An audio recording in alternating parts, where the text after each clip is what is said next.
Hello there, it's Frank Burlison of BurlisonBasketball.com coming to you again for CoachGeorgeRaveling.com, coming from the 19th NBA Players Association Basketball Top 100 camp featuring some of the very best high school basketball players in America.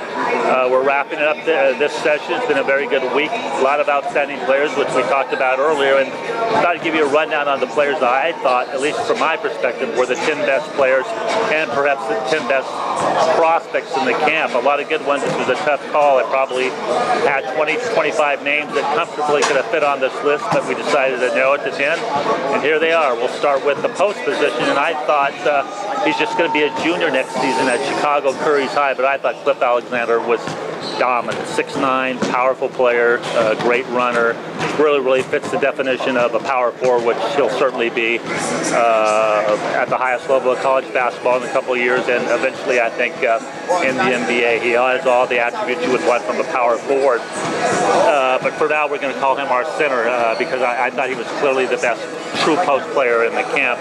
Going over some other forwards who I thought each of these four guys, four players, demonstrated a lot of skills, a lot of versatility to the game. You might want to call them power forwards. Some people would call them wings.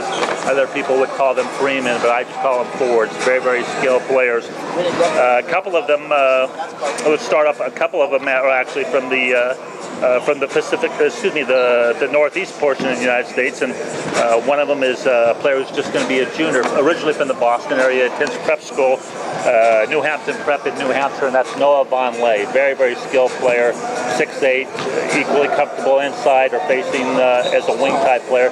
Shoots it well, handles it, a lot of versatility to his game. As he gets bigger and stronger, he's really going to be a dominant player, a player who a year from now might be in contention for the title of best prospect in the United States.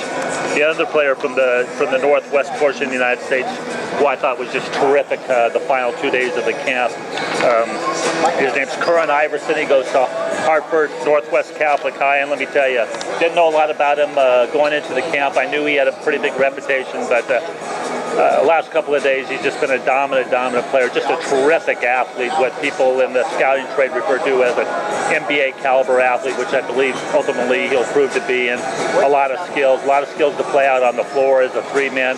Excellent jump shot, really can handle the ball in traffic and directs an offense. Very good passer, really explosive. I think that again, come springtime, or at least come November, when letters of intent are going to be signed, a lot of people are going to be talking about him in the same context with the Jabari Parkers and the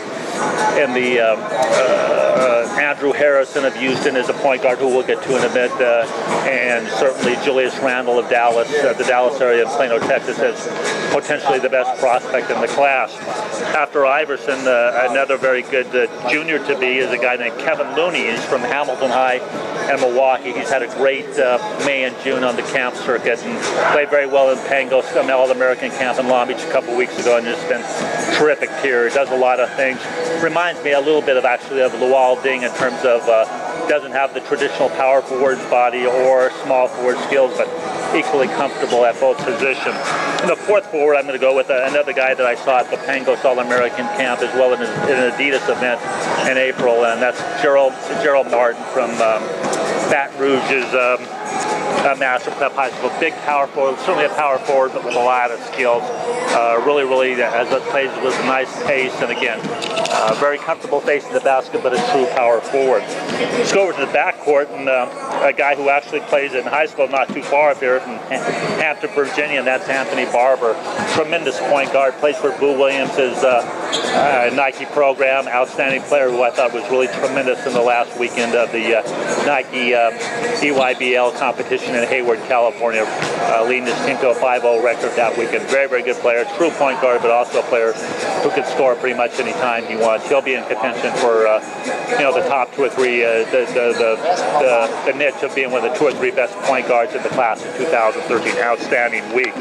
As I mentioned earlier, Andrew Harrison from Fort Bend Travis High, which is in the Houston area. Big physical, probably 6'4", 6'4.5", about 200 pounds. Very, very physical point guard. Kind of in the mold of a Tyreek Evans. I think he's a little more fluid athlete than Evans is, and maybe a little bit even more a better passer than Evans was. Not quite the scorer Evans was in high school and in his 1 year at Memphis, but very, very good player. And again, a guy who came in here with a reputation maybe being the best point guard in the class, and I think he leaves here still in contention for that honor. Another guard who's, again, just a rising junior, D'Angelo Russell, who's actually from Louisville, but attends prep school in Montverde, Florida. Montverde Prep with another very good guard who's committed to Florida named Casey Hill, who wasn't here, but very good player. Lefty, a lot of skills. I originally thought he was a pure two-guard based on what I saw in the spring, but playing here, he played the point guard, did an extremely good job, got the ball to people, hit shots, didn't turn it over.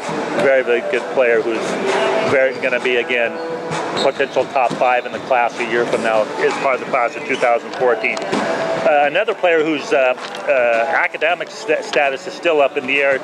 There's been speculation that he's going to reclassify to the class of 213, but I guess technically by now he's still part of the class of 214, and that's from the Tilden School, also in New Hampshire, and that's Wayne Selden, probably as physical, big and strong and physical as a guard you'll see on the high school level at about 6'5", maybe 225, but a lot of skills, handles the ball comfortably, good shooter, can do a lot inside and out, very, very competitive player, certainly a guy who will transition easily to the college game because not only the skill level, but he's got the body that, the physical play, he'll thrive in a physical type of game.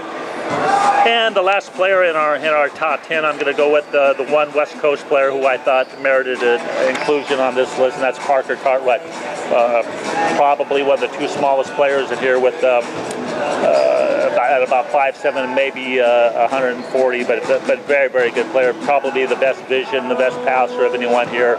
Really did a great job of orchestrating his team's offense, making great decisions, and actually jump shot the ball very, very well. So overall, I'd say if there was one player whose talent might have just been a notch above everybody else in the camp in terms of athletic ability and basketball skill, and that all-important word you hear every day now in college and the NBA, upside.